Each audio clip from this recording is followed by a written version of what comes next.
The morning was quiet, except for the soft sound of snow settling on the roofs and sidewalks. Overnight, a heavy winter storm had passed through the neighborhood, leaving everything blanketed in white. The world outside looked like a frozen painting, beautiful but dangerous.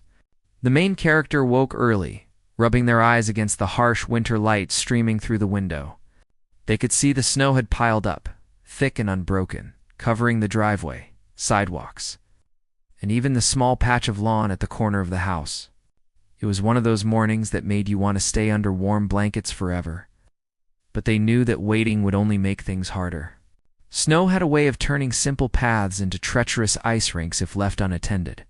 Slipping into warm clothes, boots and a thick coat, they grabbed the snow shovel leaning against the garage wall. The cold air hit their face as they stepped outside, biting and crisp. Their breath came out in little clouds that drifted into the early sunlight. They paused for a moment and looked at the neighborhood. Most of the houses had untouched snow.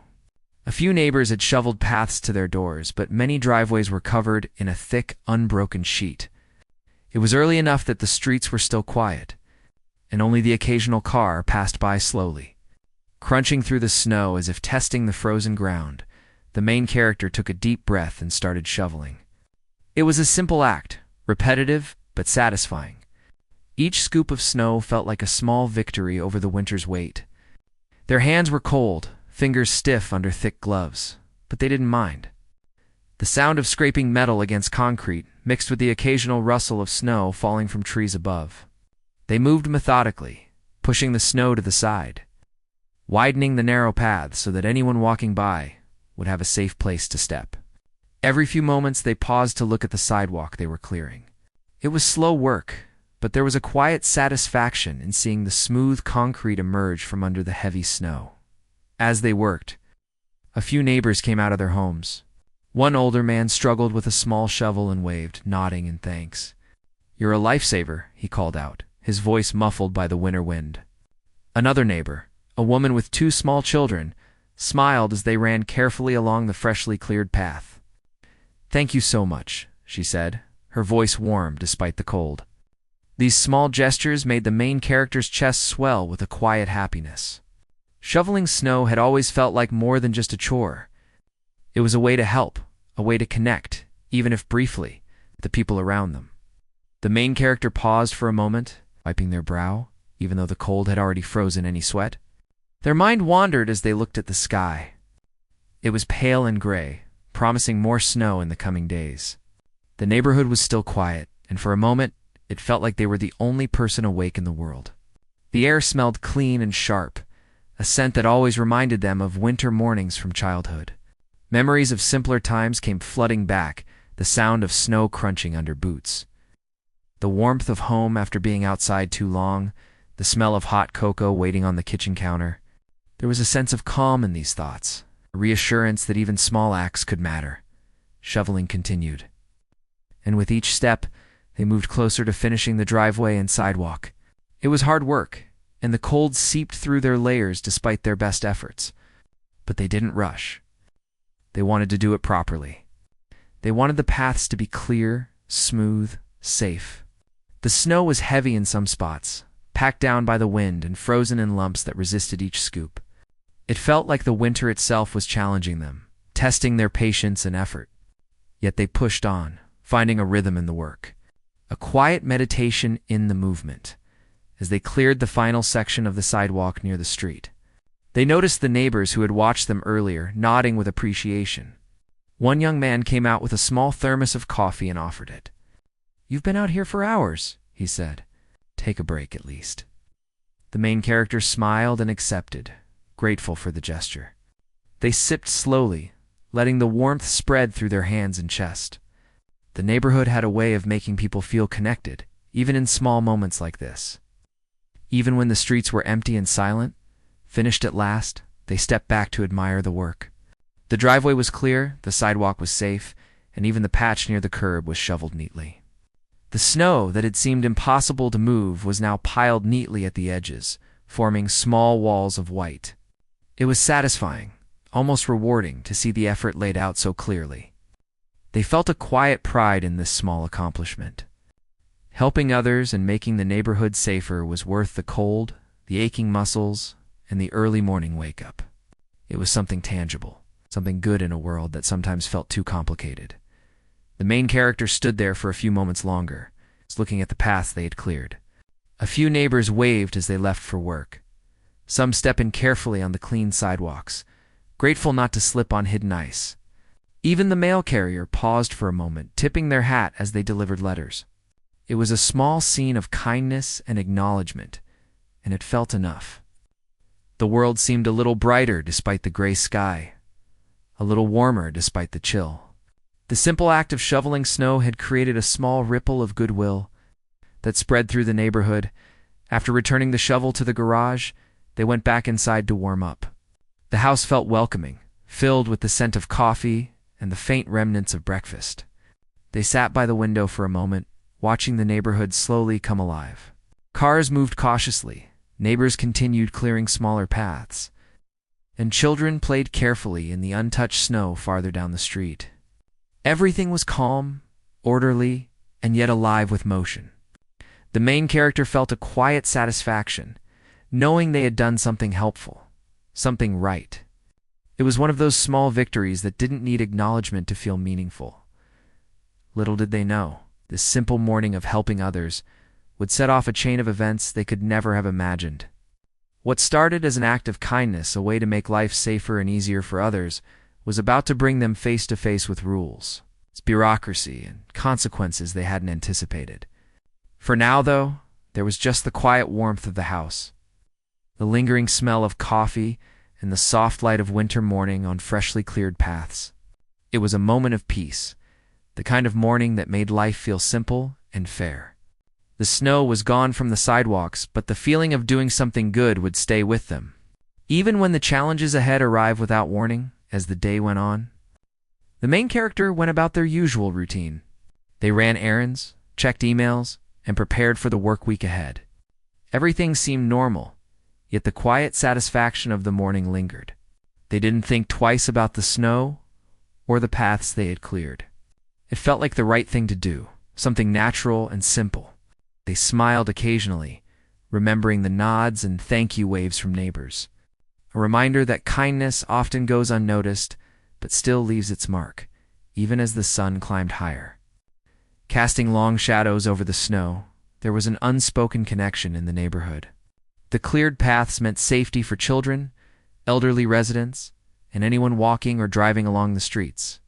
The main character felt proud but humble, aware that they were part of a larger community, part of a pattern of small acts that kept the neighborhood functioning. It was ordinary, yet extraordinary in its quiet impact. Every scoop of snow, every step along the cleared paths, had contributed to something meaningful, even if the world didn't always notice. By evening, the neighborhood had settled again into calm. The snow had stopped falling, leaving behind only the traces of the day's work. The main character looked out the window one last time before heading to bed. The sidewalk and driveway glistened under the dim streetlights, neat and clean, a testament to the quiet effort of one person who cared enough to act. They didn't know what the next day would bring, or how this small act might be viewed by others, but for now, it felt right. It felt human. It felt like a morning worth remembering. And in that quiet moment, the main character had no idea that the very act that brought comfort and safety to their neighbors would soon become a point of conflict, a spark that could lead to a dispute they had never imagined. But for now, there was only the soft glow of evening, the lingering scent of winter air, and the simple satisfaction of having done something good in a world that often felt indifferent. They went to bed with a sense of calm, unaware that the next chapter of this ordinary winter day would test not their strength, but their patience, resilience, and the quiet courage it takes to stand for what is right. A few days after the heavy snowfall, life felt almost normal again. The main character had returned to their usual routine, going to work, running errands, and enjoying the quiet moments at home. The snow outside was slowly melting under the weak winter sun, and the neighborhood was beginning to clear itself naturally. The sense of satisfaction from shoveling the sidewalks and driveway still lingered, a quiet reminder of that early morning effort. It had seemed like a simple, ordinary thing, just clearing snow so others could move safely, but life was about to take a strange turn. It started with a letter. At first, the main character didn't think much of it. The envelope was plain, printed on official-looking paper, the familiar logo of the Homeowners Association in the corner. They tore it open casually, expecting maybe a notice about a meeting or a routine update. But as they read the words, their stomachs sank. The letter was a formal notice, stating that they had violated HOA rules and were being fined $800 for unauthorized alteration of common property. The words didn't make sense at first. How could shoveling snow, something they had done out of simple kindness and safety, be considered a violation? The letter explained that the snow had been removed from the sidewalk and pushed onto areas the HOA considered common property, and that the use of personal equipment to alter the snow in those areas was not permitted. It sounded technical, almost absurd, but the fine was very real, staring them in the face in bold numbers. $800. A single act of kindness turned into an expensive mistake. They sat down heavily at the kitchen table, staring at the letter as if it might change if they looked long enough. The world outside looked calm, peaceful even, with sunlight reflecting off the remaining snow. Yet inside, there was a storm of confusion, disbelief, and frustration. They reread the notice several times, checking to make sure they hadn't misread the numbers. But it was clear. The HOA wanted $800, and the reasoning seemed as cold and rigid as the ice outside. The main character felt a mix of anger and disbelief. They thought about all the times neighbors had thanked them, how the sidewalks had been safer because of their effort, and how simple kindness had been transformed into what felt like punishment. They leaned back in the chair, running their hands through their hair, trying to make sense of it. It felt like being caught in a trap they hadn't even seen coming. The snow they had shoveled was meant to help people, not to create problems. Yet here it was, a financial penalty for something that should have been ordinary and good. For a long moment, they considered ignoring the notice. Maybe it was a mistake, and it would go away. But the letter was very clear about deadlines, and the consequences of not paying were outlined in detail. Late fees, additional fines, even legal action if ignored. It was impossible to pretend it didn't exist. They realized that avoiding the situation would only make it worse. They had to respond, to figure out what was happening, and to try to protect themselves from an unfair charge. They started by rereading the HOA bylaws. Sitting at the dining table with the letter and the rulebook open, they scanned the dense text, searching for anything that might justify the fine or anything that might help them argue against it. The rules were filled with technical language, paragraphs referencing common areas and resident responsibilities, but nothing was specific about shoveling snow. It seemed impossible that this small act, done out of consideration for neighbors, could be construed as a violation. Still, the wording was vague enough that the HOA could claim authority. That vagueness was unsettling, a reminder of how much power organizations can hold over ordinary residents. When the rules are not clear, the next step was to call the HOA office. They dialed the number listed on the letter, their hands shaking slightly with anxiety. When someone finally answered, the conversation was formal and unhelpful. The representative repeated parts of the letter almost verbatim, quoting rules without explanation and refusing to discuss any possible leniency. "It doesn't matter if your intentions were good," the voice said. "The violation exists, and the fine stands." Each word felt like a punch, as if the effort of a quiet morning had been erased and replaced with an accusation of wrongdoing. After hanging up, the main character sat in silence. It was hard to process how a simple, well-meaning action could be treated this way. They thought about the neighbors who had waved and smiled that morning, the elderly man who had nodded with gratitude, and the woman who had thanked them for the safe path. All of that warmth, all of that appreciation, now seemed irrelevant to the people enforcing the rules. It was a strange and frustrating contrast. On one side, human kindness and community connection. On the other, rigid bureaucracy and cold enforcement. Word of the letter soon spread, though the main character hadn't planned it. A few neighbors asked if everything was okay, noticing the worried expression when they left the house. When they mentioned the $800 fine for shoveling snow, there were gasps, incredulous looks, and sympathetic murmurs. Some neighbors shared their own experiences with the HOA, stories of fines for trivial things, warnings for minor changes to landscaping, even accusations over things as small as leaving a bicycle outside for a day. These stories added weight to the main character's concern. It wasn't just a one-time mistake. It seemed to be part of a pattern of strict enforcement that often ignored the human side of life in the neighborhood that evening. They sat at the table again, this time with a notebook to plan a response. The mind raced through possibilities. Pay the fine to avoid conflict. Dispute it through the official process, or confront the HOA directly at the next board meeting. Each option had risks. Paying the fine felt like giving in to an injustice, but disputing it could take time, energy, and emotional resilience. Confronting the HOA might feel satisfying, but it could also escalate tensions, making neighbors watch and whisper. There were no easy choices, only a feeling of being caught in a system that didn't take into account human motives, kindness, or context. Sleep came fitfully that night.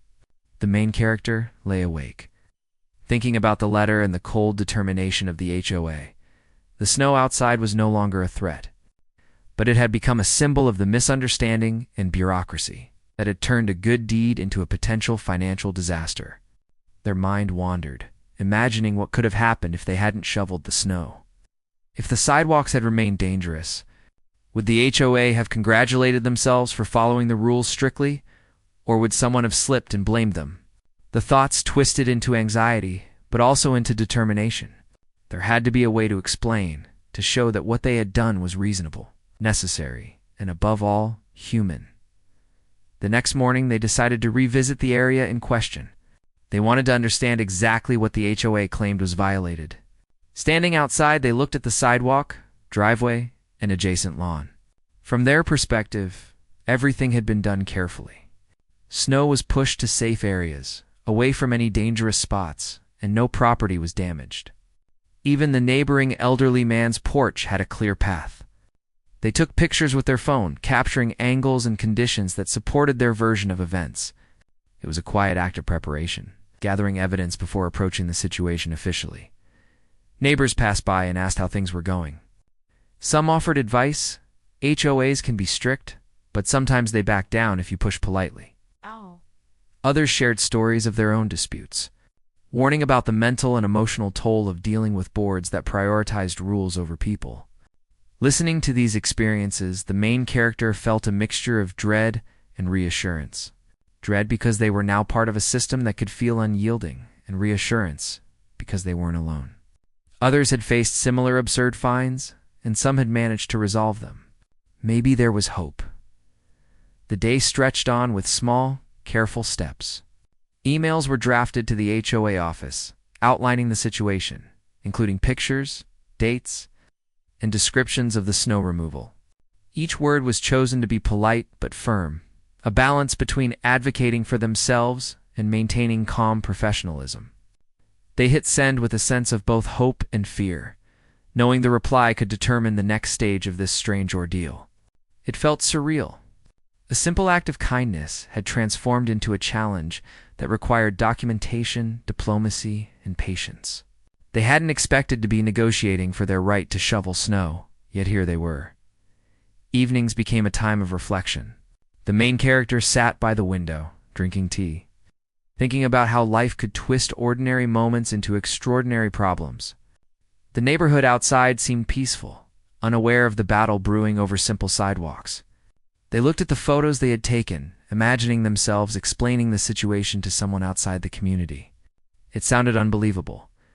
I shoveled snow and got fined $800. And yet it was true. It had happened, and they were now navigating the tension between community responsibility, personal goodwill, and bureaucratic rules that seemed blind to reason. As days passed, they noticed a subtle change in the neighborhood atmosphere. Some neighbors offered quiet words of encouragement, while others seemed cautious.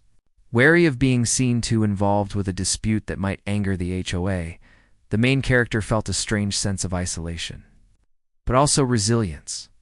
They were committed to standing for what was fair, even if it meant conflict. Shoveling snow had been an act of care, a simple gesture that had transformed into a test of patience, strategy, and human persistence. By the end of the week, the situation weighed heavily. The $800 fine hung over their mind like a cloud, impossible to ignore yet absurd in its reasoning. Each day became a careful balance of normal life work, errands, household tasks, and the mental energy. Devoted to addressing the fine, friends and neighbors became sounding boards, offering advice, sympathy, or simply a listening ear. The main character realized that no matter how simple and human an action might be, the systems around them could sometimes twist it into a problem. Yet even in the frustration, there was a growing determination. They would find a way to explain, to defend their choices, and to protect themselves from a punishment that felt deeply unfair. The quiet frustration of that week planted a seed of resolve. The morning snow had felt like a small, positive act, connecting them to the neighborhood and neighbors. Now it was clear that even the simplest human gestures could meet unexpected resistance. But the main character knew something important. Kindness and thoughtfulness were not wrong, even if misunderstood. They began to plan the next steps, preparing to engage the HOA with calm, clarity, evidence, and reason. The challenge ahead was real, and perhaps stressful, but it was also an opportunity to stand up for fairness, to remind others that small acts of care mattered, and that humanity could not be dismissed by rules alone. And so, the quiet life of the neighborhood continued. Unaware of the growing tension between one resident and the governing board, the snow had melted, leaving clear paths behind. But the memory of those days, and the fine that followed, lingered. The main character prepared themselves for the coming struggle, determined to face the situation not with anger alone, but with patience, evidence, and the quiet strength of someone who had only wanted to do good. The story of that snow, that the simple act, was only beginning to unfold. And the next chapter would bring unexpected challenges, lessons, and a test of resolve that no one could have foreseen. The main character had spent the past week trying to understand the fine, thinking that maybe a polite conversation with the HOA would resolve everything. At first, there was hope. After all, they had only shoveled snow to make life easier for everyone. It seemed like a simple, common-sense act that should be appreciated, not punished. But as they began to make phone calls and send emails, the frustration started to build. The HOA did not respond the way anyone might expect in a normal situation. The responses were cold, short, and impersonal, often quoting rules without explanation or apology. The first phone call had been a frustrating introduction to the bureaucracy that awaited. The main character had dialed the number listed on the letter, trying to remain calm.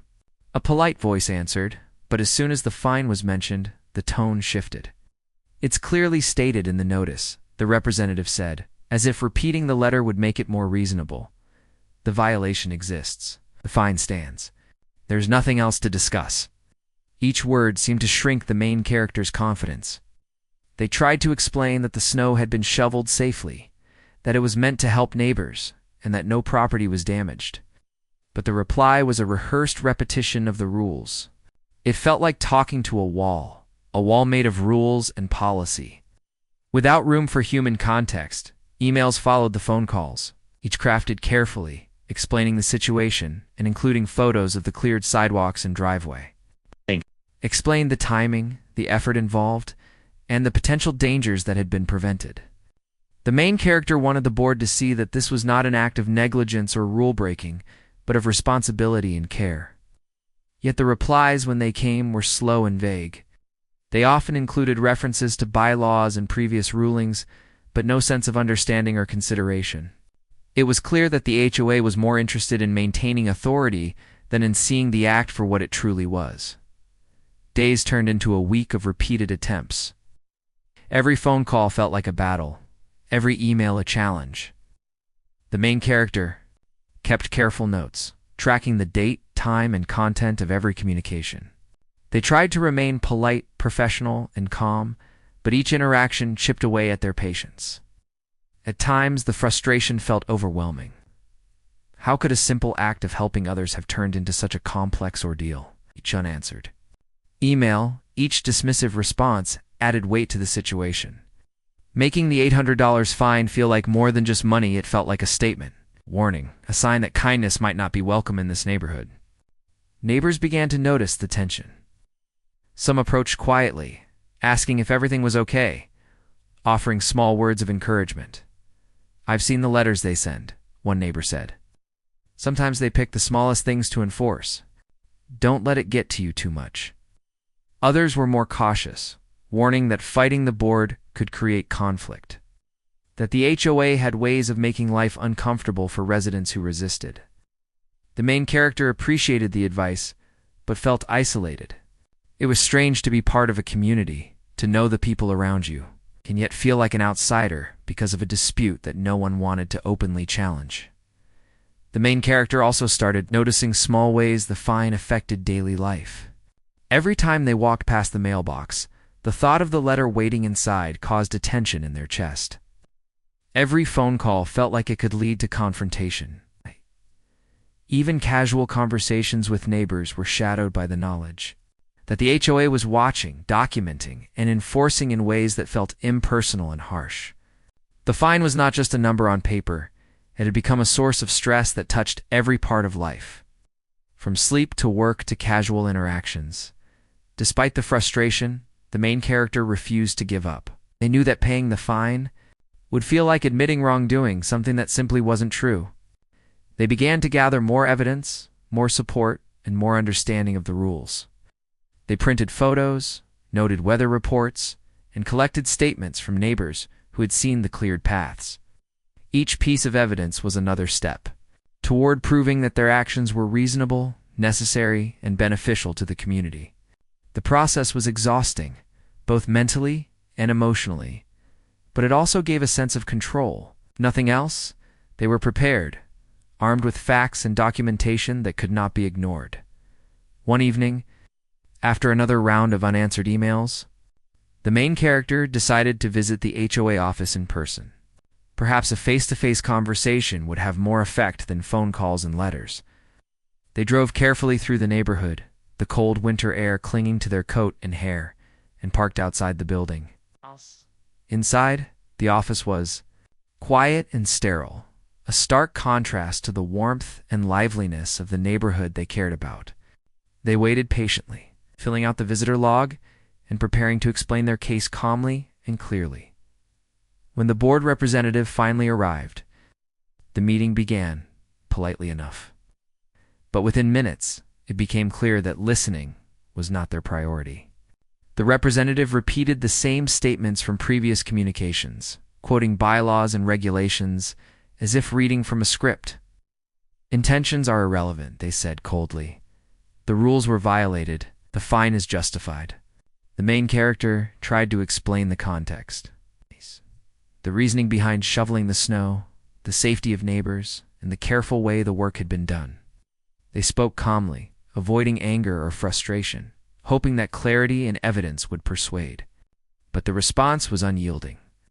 There was no acknowledgement of human intention, no recognition of effort, no room for empathy. The main character left the office feeling drained. The encounter had not brought resolution, only a deeper awareness of the challenge ahead. It was one thing to be fined for a mistake. It was another to face a system that seemed designed to ignore context, reason, and human kindness. They returned home, sat quietly, and reflected on the situation. The frustration was sharp, but it was tempered by determination. They would not allow themselves to be intimidated by rigid rules. They would continue to document, continue to communicate, and continue to stand for fairness. Sleep was difficult that night. Thoughts raced, spinning scenarios of possible outcomes. What if the HOA escalated the matter legally? What if additional fines were added? What if neighbors began to see them as troublemakers? The mind wrestled with anxiety, fear, and doubt, but also with the quiet voice that reminded them of right and wrong. Shoveling snow had been simple, kind, and necessary. Standing up for the act, for the truth, felt equally necessary. Even if the fight was exhausting, the main character also began thinking about the broader implications. They wondered how many other residents had been quietly penalized for simple acts of care or maintenance. How many had quietly paid fines to avoid conflict? How many had been intimidated by the system into silence? The thought that they might be part of a larger issue, a pattern of overreach, gave a sense of purpose. This was no longer just about $800.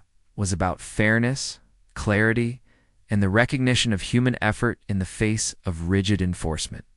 Days and nights were spent preparing. They wrote letters, collected supporting statements, and carefully reviewed every clause of the HOA bylaws. Each word, each detail was examined for clarity and relevance.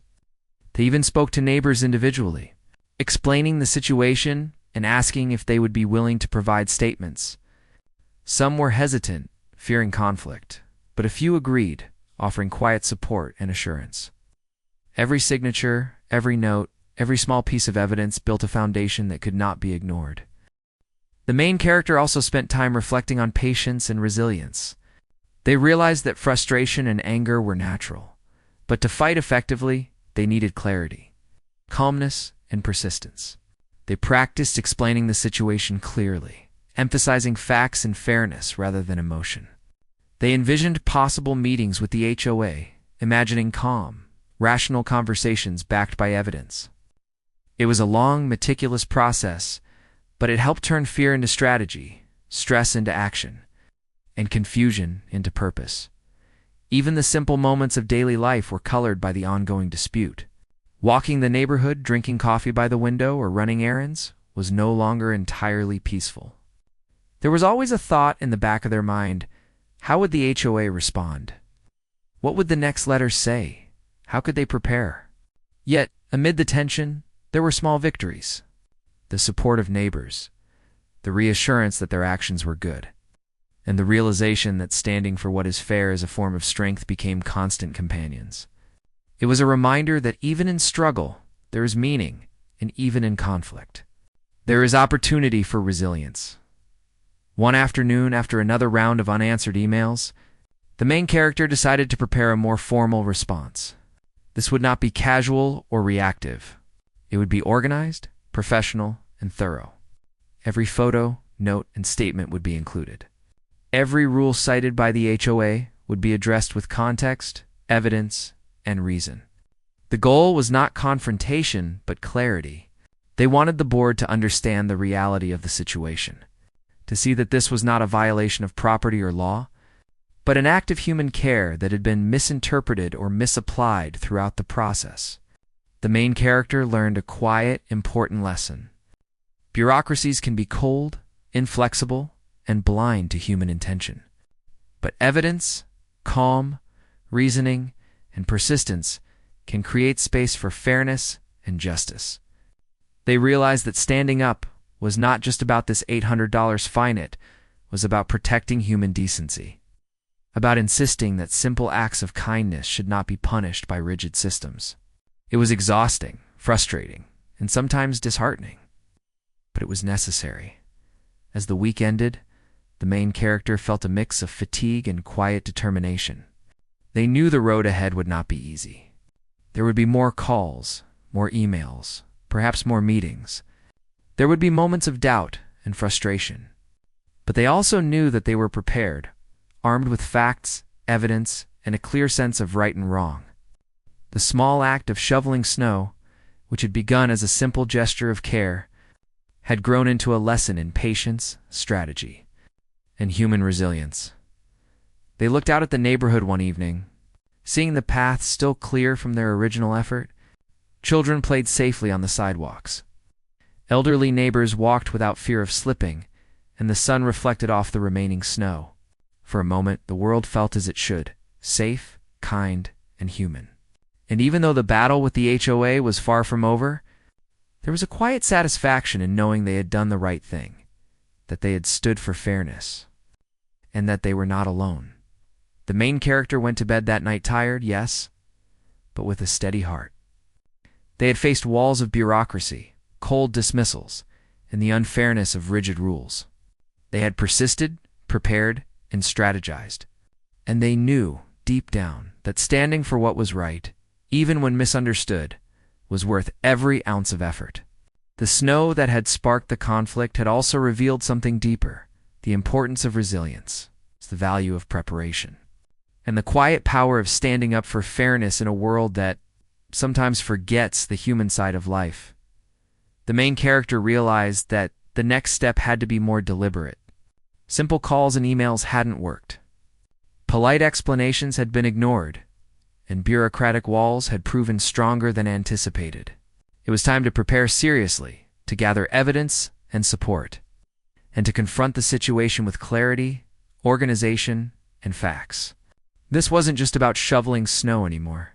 It had become a test of patience, resilience, and determination. They knew that a careful approach could make all the difference, and they were ready to invest the time and energy required. They started by reviewing everything they had done since the snowstorm. Photos of cleared sidewalks and driveways were collected, each image showing paths carefully shoveled, snow safely piled to the side, and areas that could have posed a risk to neighbors left unobstructed. The main character realized that these images weren't just proof. They were evidence of good intentions, planning, and thoughtful effort. Every photo was labeled with a date and time, creating a clear timeline of their actions. It was meticulous work, but necessary. They understood that clarity and organization would make the difference in persuading the HOA to reconsider. Next, he reached out to neighbors. At first, some were hesitant. The HOA had a reputation for being strict, and no one wanted to be drawn into conflict.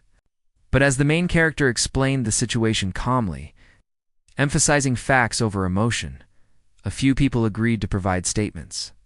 The elderly man who had smiled at them that morning offered to write a short note, describing how the cleared paths had made his daily walk safer and easier. The woman with children also agreed, noting that the paths had been essential for her kids' safety. These small acts of support felt like lifelines. Human reminders that the main character's intentions had been right all along. The process of collecting support was slow, but it reinforced a simple truth: community mattered. While the HOA focused on rules, regulations, and rigid enforcement, the neighborhood itself operated on trust, care, and human connection. The main character felt a growing sense of purpose. They weren't just fighting a fine. They were standing up for the idea that ordinary acts of kindness should be recognized, not punished. Every signature, every statement, every supportive nod from neighbors became a symbol of fairness and decency. Meanwhile, the main character reviewed the HOA's bylaws in detail. They highlighted vague sections, identified areas where interpretation could vary, and noted any inconsistencies. It became clear that the language of the rules was broad enough that it could be applied unfairly, but also that there were gaps that could be used to argue the case. They made notes, citing sections that supported their actions, and prepared counterpoints for areas where the HOA had claimed violations. It was painstaking work, but it transformed frustration into action, confusion into strategy, and fear into preparation, each evening after long days at work. The main character sat at the dining table surrounded by notes, printed photos, and neighbor statements. They practiced explaining the situation clearly, imagining themselves at a meeting with the HOA board. They spoke aloud, describing each step of their snow removal, emphasizing safety, foresight, and the benefit to the community. They imagined the board asking questions and practiced responses that were calm, fact-based, and non-confrontational. It was a rehearsal for both clarity and courage, and each repetition built confidence. During this period, the main character also reflected on the broader meaning of the situation. It was strange that a simple act of care could lead to conflict. They thought about human effort, empathy, and the way rules can sometimes ignore context. The HOA's rigid approach had created tension, but it also offered an opportunity to show that kindness, thoughtfulness, and responsibility could coexist with regulation. It was a lesson in standing up for fairness, even when the system seemed indifferent. Every step of preparation became a quiet statement of principle. The day of the board meeting finally arrived. The main character dressed carefully, choosing clothing that projected calm confidence without appearing confrontational. They carried a folder containing photos, notes, and statements, each page organized for quick reference. Their heart beat fast, a mix of anxiety and determination, but they felt ready. This was the moment to turn preparation into action, to show that the fine was unjust and that the snow shoveling had been thoughtful. safe and necessary act. Entering the meeting room, they noticed the cold, formal atmosphere. The HOA board sat around a long table, expressions serious and businesslike. Other residents were present, some observing quietly, others speaking occasionally. The main character took a seat, placing their folder on the table, and waited for the board's attention. When the meeting began, the representative who had handled previous calls and emails started with the same scripted statements. The rules had been violated. The fine was justified, and there was little room for discussion. The main character listened carefully, nodding respectfully before calmly responding. They began by explaining the events of the snowstorm morning, detailing each step of the snow removal, the thought given to safety, and the consideration for neighbors. They presented photos, pointing out where snow had been moved, how it had been piled, and how no property was damaged. Statements from neighbors were shared, emphasizing that the actions had created safe pathways and contributed positively to the community. Each piece of evidence was presented logically, without anger or emotion, letting the facts speak for themselves.